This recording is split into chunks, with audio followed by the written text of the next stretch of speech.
Welcome back to Teach English Now.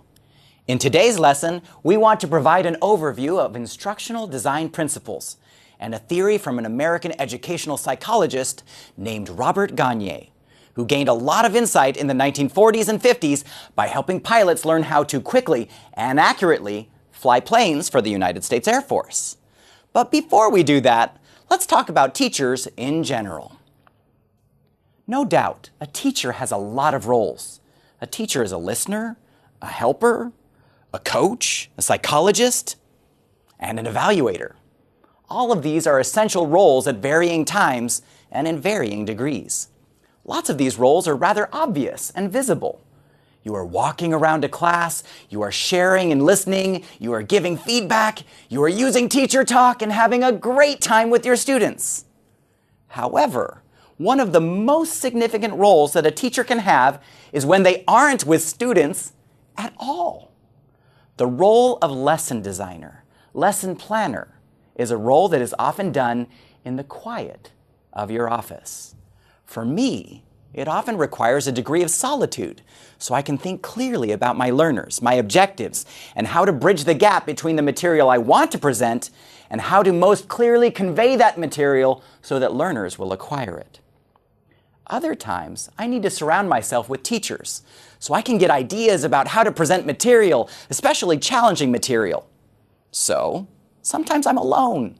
Sometimes I'm with other people. But in either case, how does someone design these lessons? And what are the elements of a good lesson design? Let's go back to our discussion of Robert Gagne and discuss his basic theory of instructional design. This theory was influenced by both behaviorists and cognitive scientists, perhaps especially information processing theorists. With what you know about behaviorism and cognitive science from our second course, you can probably guess that Gagne created a rather systematic approach to instruction, and he noted 9 different learning events within his system. While it might be tempting to think of these 9 events as hard, concrete rules, please remember that when you are dealing with human behavior, there is no such thing as a hard, fast rule, something that applies at all times to all people. In a real learning environment, you might skip one of these 9 events entirely, put them in a different order, or even repeat an event multiple times in a single lesson. But what is great about Gagne's design is that it considers the fact that learners don't just receive information passively. Students are not empty vessels that you fill, but rather there are ways to stimulate a learner and make the learning process easier. In our first course, we called all of this making meaning clear. You remember? And now, in this course, we will be able to more specifically discuss how we take these difficult concepts, break them down, and allow a learner to digest the information in bite-sized, enjoyable chunks. Language is cake, right? All right, so back to Gagne.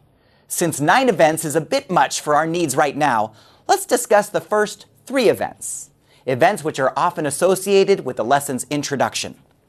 First, when presenting material, Gagne said that teachers must gain the attention and interest of the audience, inform students of the objectives, and stimulate recall of prior learning. Let's look at these 3 steps a little more closely, and let me ask you a few questions to get you thinking. Gaining attention. Well, that makes sense.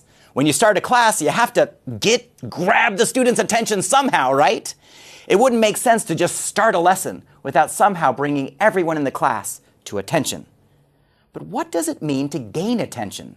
Does it mean to simply get students to stop talking? And our second step, inform students of the objectives. What do you think about that? Certainly, students who are given clear objectives and who understand those objectives are better language learners. But how do you give learners objectives? Is it enough just to share them? Do you have to give objectives at the beginning? Or might it be appropriate sometimes to have students discover objectives inductively? And ultimately, how do you help students connect your objectives to their objectives? We'll definitely talk about that. Finally, stimulating recall of prior learning. What does that mean? I suppose you could interpret it to mean that you help learners think about or recall past lessons, information that they have from past experiences. Obviously, it is important to know what students know before you teach them what you think is new information. I hate teaching concepts that have already been given, and students hate even more when they receive information they already know. So, definitely make sure you know what students know. You know? All right, 2 more things. First, it's wonderful to get students right from the beginning to share what they know and engage them in the learning process. Don't you hate when a teacher immediately turns students off by just talking without drawing you in? And second, stimulating background knowledge can assist you in choosing helpers. Helpers are, as you can probably guess from the word, the students who already know the material and can help others on a particular subject. So, all in all, stimulating recall seems like a great tool. But let me ask you some questions again. Do you stimulate recall in every single lesson? Is it something you do just at the beginning of a lesson? And do you stimulate recall by just asking questions? Or are there different techniques for stimulating background information? Okay, lots of information, lots of questions. These 3 steps are crucial to any lesson, but we are left with a lot of questions on how to actually get it done. And we will be spending a lot of time in our future modules answering these important questions. But perhaps we can begin by having you answer some of these questions on your own by observing actual teachers in practice.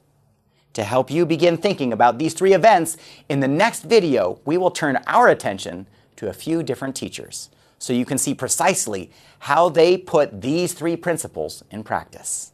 We'll see you then.